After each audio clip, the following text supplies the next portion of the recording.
और एक और बड़ी खबर रायपुर से आपको बता देते हैं, जहां पुलिस मुख्यालय में सुबह 10:30 बजे से आईजी-एसपी कॉन्फ्रेंस होगी। तो सीएम विष्णुदेव साय और गृह मंत्री विजय शर्मा भी इसमें शामिल होंगे। प्रदेश में कानून व्यवस्था की समीक्षा करेंगे। 15 बिंदुओं पर प्रदेश में पुलिसिंग की समीक्षा होगी और कॉन्फ्रेंस में चीफ सेक्रेटरी, डीजीपी, गृह सचिव सहित इंटेलिजेंस के अफसर भी मौजूद रहेंगे। तो कॉन्फ्रेंस में नक्सल ऑपरेशन, कानून व्यवस्था, नशा और साइबर क्राइम, लोकसभा चुनाव में सुरक्षा व्यवस्था, अवैध शराब तस्करी, महिला सुरक्षा सहित कई मुद्दे पर चर्चा होगी। और हमारे साथ दिलीप लगातार बने हुए हैं। दिलीप, पुलिस मुख्यालय में आज समीक्षा बैठक होगी, सीएम साहब समीक्षा लेंगे, क्या कुछ अपडेट इसको लेकर? 10:30 बजे कॉन्फ्रेंस होनी है।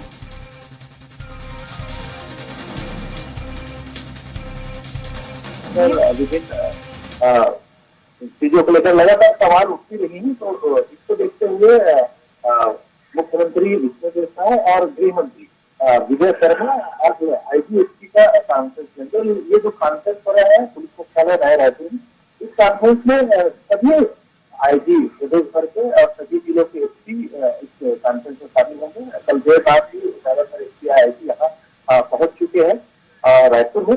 तो इस कॉन्फ्रेंस की यदि शुरुआत होगी सुबह 10:30 बजे शुरू होगी कॉन्फ्रेंस, और कॉन्फ्रेंस में विभिन्न मुद्दों पर बारी बारी से चर्चा होगी। मुख्य रूप से 15 बिंदुओं को शामिल किया गया है, जिसमें नक्सल ऑपरेशन, क्योंकि नक्सली गतिविधि जिस तरह से प्रदेश में तेज हुई है नई सरकार आने के बाद, इसको लेकर लगातार समीक्षा की जा रही है। और नक्सल प्रभावित क्षेत्र खास करके बस्तर के अलावा अभी कवर्धा में जिस तरह से संविधान जिले में जिस तरह से नक्सली वारदात हुई है, इसको भी देखते हुए सरकार और इंटेलिजेंस इस पर सक्रिय हुई है। और कहीं न कहीं नक्सलवाद की वजह इसे किस तरह से खत्म किया जाए और किस तरह से पिछली सरकार ने सुरक्षा, विकास और विश्वास की रणनीति के तहत काम किए थे, उसी के तहत वर्तमान सरकार भी इसके लिए एक रणनीति तैयार कर रही है। हालांकि हाल ही में जब गृह मंत्री अमित शाह आए थे, तभी इसको लेकर एक बैठक हुई थी, समीक्षा की गई थी। और कुछ दिन पहले ही अभी विधानसभा में भी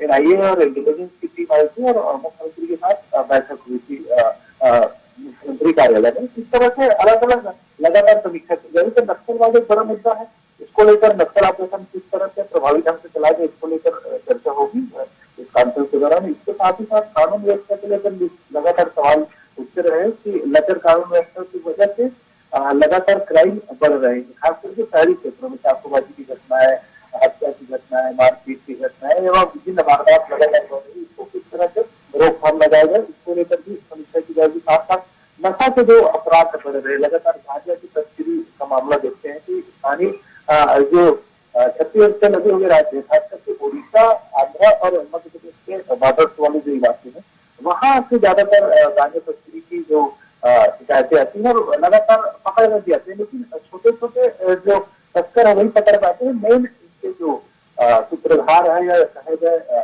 मुखिया है, लीडर है, यहाँ तक पुलिस नहीं पहुंच पा रही है। इसको किस तरह से लगाम लगाएगा। नशे के जो कारोबार है, खास करके ड्रग्स के मामले भी सामने आए हैं। इसके अलावा जो विभिन्न दवाइयां है, मेडिसिन है, उसको भी नशे के रूप में इस्तेमाल किया सकता है। जो प्रतिबंधित दवाइयां है, इसके भी इस्तेमाल की लगातार खबरें आती है। अभी हाल ही में कुछ हिरासत में भी ली गए थे मामला।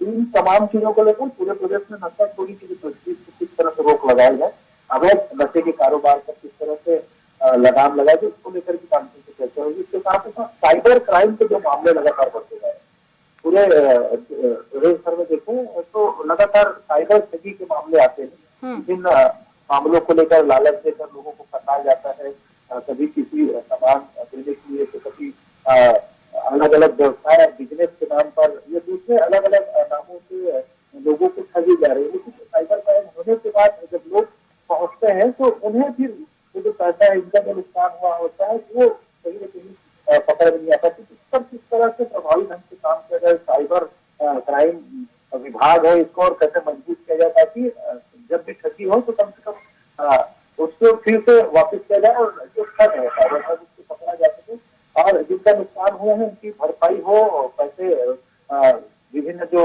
बैंकों में ट्रांसफर की जाती है उसको किस तरह से रोके जाए, बैंकों के साथ कैसे सामंजस्य बना जाए, इन तमाम चीजों को लेकर भी आंदोलन से चर्चा होगी। इसके साथ ही साथ क्योंकि लोकसभा का चुनाव है, तो लोकसभा चुनाव के मद्देनजर सुरक्षा व्यवस्था को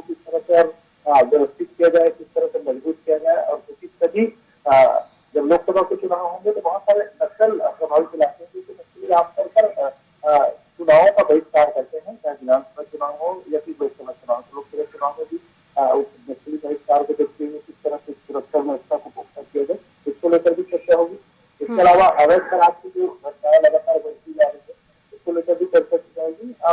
और विभिन्न तस्करी के मामले भी सामने आते हैं, खासकर की महिलाओं और लड़कियों की तस्करी की जो वारदात खासकर सरगुजा जगतपुर इलाके में लगातार ये घटना सामने आती है कि प्लेसमेंट एजेंसियों के माध्यम से उन्हें नौकरी दिलाने के नाम पर दूसरे राज्यों में या विदेशों में ले जाया जाता है, लेकिन फिर वो वापस नहीं ला जा सकता, उनको कहीं कहीं बेच दिया जाता है, घरेलू जो उसमें कामों में झोंक दिया जाता है। इसको लेकर भी एक तरह से एक समीक्षा की जाएगी कि किस तरह से इस पर लगाम लगाया जाए। इस तरह से विभिन्न मुद्दे 15 बिंदु तय किए गए हैं इस पूरे कॉन्फ्रेंस के लिए, जिसमें तमाम बिंदुओं को बारी बारी से दिन में समीक्षा होगी और कॉन्फ्रेंस में सभी बिंदुओं को लेकर चर्चा की जाएगी। उसमें सभी जो समस्याएं है उसको किस तरह से निदान किया जाए, पुलिस की कैसी भूमिका है और आम लोगों को कैसे इससे जोड़ा जाए, इसको लेकर भी चर्चा की जाएगी।